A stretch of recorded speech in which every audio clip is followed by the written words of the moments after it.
শ্রীমতী রাধারানীর সখীগণকে সঙ্গে নিয়ে যখন যাবতের পথে সেই গভীর বনে রওনা হলে সঙ্গে সঙ্গে আজ কুটিলা বলছে, এমন সুন্দর বন কেবা নিরমিল, এমন সুন্দর বন কেবা নিরমিল,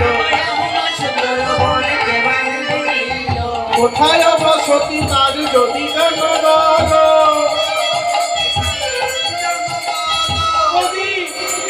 আমার তো বৃন্দাবনে জন্ম হয়েছে, কিন্তু আগে তো কখনো এত সুন্দর বন দেখি না। এই বন কে তৈরি করেছে? এই রাধারানী মনে মনে চিন্তা করছে, এই একটা সুযোগ। মনে মনে বলছে যে বৌদি, এই যে কুটিলা, আসো শোনো, এই বনে একটি বড় দেবতার বাস। সেই দেবতা কি করে? সেই দেবতা কি করে জানো? তোমার মতো সতী রমণী নারী পেলে তারে নিয়ে ঘরে যায়, রাখে তারে নয়নে নয়নে। ওই যে দেখো দূরে একটা পাহাড় দেখা যায়, ওই পাহাড়ে নিয়ে গিয়ে ধপ করে ফেলা। ওরে বাবা রে, বাবা কুটিলার গায়ে ভালোই তাল আছে গো। ওরে বাবা রে, এবার কুটিলা কি বলছে? ও গো চলিতে না চলে গায় অবশ হইল গায়, চলিতে না চলে গায় অবশ হইল গায়, চলিতে না চলে পা অবশ হইল গায়, চলিতে না চলে পা অবশ হইল গায়। ঘরে গিয়ে শ্রীমতীর পায়ে আহারে, শ্রীমতীর পায়ে আহারে। এদিকে যেই না পায়ে ধরেছে, বলে বৌদি আমায় বাঁচাও বাঁচাও, বলে বৌদি আমায় বাঁচাও বাঁচাও, বৌদি আমায় বাঁচাও বাঁচাও, ও বৌদি আমারে বাঁচাও, ও বৌদি আমারে বাঁচাও। মা যেই না বলছে বৌদি আমারে বাঁচাও, এইদিকে রাধারানী বলতিছে, ও মায় কি কি কি কি কি কি করো ঠাকুরজি, কি করো ও ঠাকুরজি, ও মায় কি কি, ও মায় কি কি করো ও ঠাকুরজি। এই যে ঠাকুরজি, এসব কি করছো? ছি ছি, তুমি যথেষ্ট আমার বড়, তুমি আমার পায়ে ধরছো কেন? বলে এবার তুমি আমায় বাঁচাও। শোনো, এই দেবতা তাহলে কাউকে তো দিয়ে যেতে হবে, তাই না?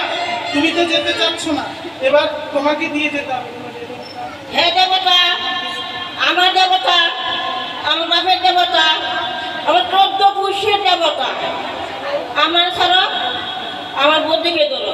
এই যে দিয়ে গেল, বলে দেবতা তুমি আমায় ছাড়ো, বৌদিকে ধরো, বৌদিকেই ধরো, আমায় ছাড়ো, বৌদিকে ধরো, আমার ছাড়া বৌদিকেই ধরো। ভুলে জন্মে নয় জন্মের মতো, আমায় ছাড়ো, বৌদিকে ধরো।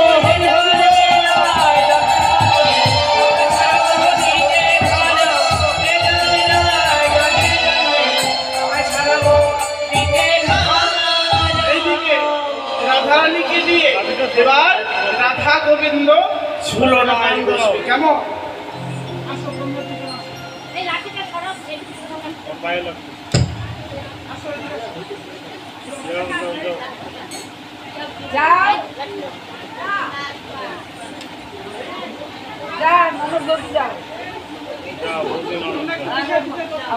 আমার বৌদিকে ধরো। এই যে আসো,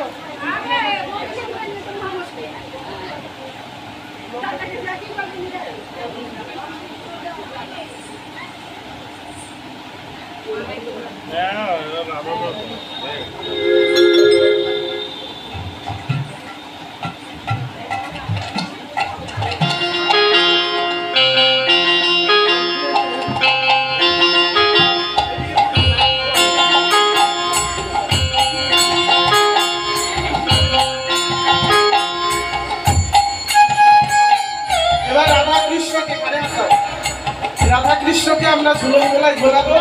যারা যারা বসে আছে এক একজন পরস্পরের কাঁধে হাত দাও, যারা যারা আছে এক একজন পরস্পরের কাঁধে হাত দাও।